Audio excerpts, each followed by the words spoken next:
Las macilentas figuras encadenadas llevadas en ristra y con una profunda tristeza reflejada en sus rostros demacrados,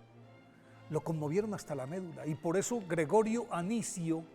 se arrimó a los esclavos anglosajones y con la ayuda de un intérprete los invitó a entregarle a nuestro Señor Jesucristo todas sus angustias. Pero al saber que no conocían a Jesús, decidió viajar a Inglaterra como misionero para liberarlos de las cadenas del paganismo y ponerlos a los pies de Cristo.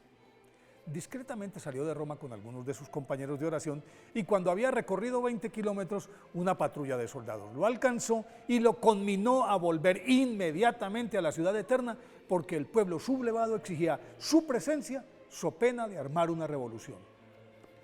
En vista de los graves acontecimientos, Gregorio tuvo que regresar, y al llegar a la urbe, los romanos lo aclamaron, pero eso sí, montaron guardia alrededor de su palacio, que Gregorio había convertido en un convento, para que no se les volviera a escapar. Gregorio, nacido en Roma en el año 540, pertenecía a la familia Anicia, una de las más antiguas, ricas y poderosas de la ciudad eterna, de la que habían surgido dos papas, Félix III, su tatarabuelo, y Agapito, un tío materno. Esto le allanó el camino hacia una esmerada educación que coronó al obtener el grado de doctor en Derecho, y gracias a sus dotes manifiestas de administrador y a su sorprendente elocuencia, fue nombrado prefecto, es decir, alcalde de Roma, en el 572 por el emperador Justino II, y en ese cargo se convirtió en el defensor de los pobres, equilibró las arcas del Estado y recompuso las relaciones de Roma con Constantinopla. Pero su agitación interior lo impulsaba hacia la vida religiosa, por lo que 3 años después, tras la muerte de su papá, Gregorio abandonó el cargo, convirtió su palacio en monasterio, se dedicó a estudiar las Sagradas Escrituras, a perfeccionar su teología, al ayuno, a la contemplación, a la oración y a la mortificación corporal. Pero poco le duró la dicha, porque el Papa Pelagio II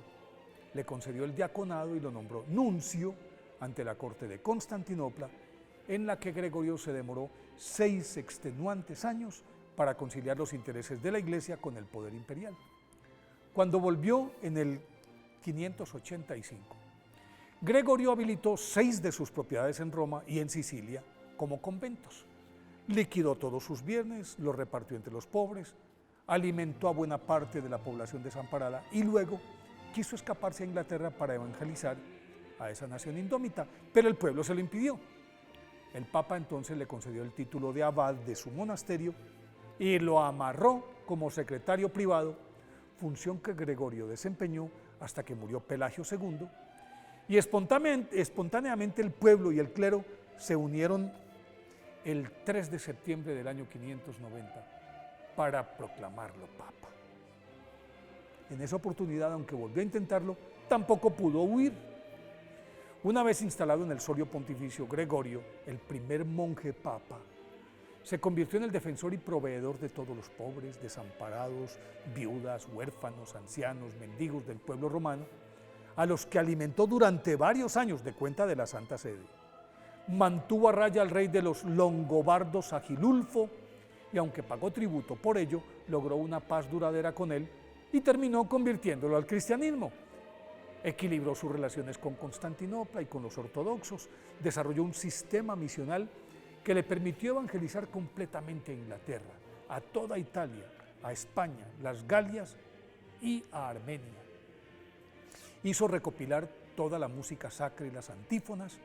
para darle cuerpo a lo que hoy se conoce como música gregoriana. Además, escribió una monumental obra que hoy, sin lugar a dudas, es una de las columnas vertebrales de la Iglesia. Entre ellas se destacan la Regla Pastoral, que es un manual de comportamiento de los obispos; Moralia, que es un tratado sobre el libro de Job y es un canto a la paciencia y a la fe en Dios; Diálogos, una exaltación de las vidas de los santos; y más de 800 cartas apostólicas. Y no paró de escribir, a pesar de que los terribles dolores causados por la gota lo mantenían paralizado. Y con la pluma en la mano esperó pacientemente su muerte, acaecida el 12 de marzo del 604. Por la magnitud de su creación, la Iglesia reconoce a San Gregorio como padre y doctor de la Iglesia y le otorgó el título de Magno. Por eso hoy, 3 de septiembre, día de su festividad, pidámosle a San Gregorio Magno que nos enseñe a evangelizar.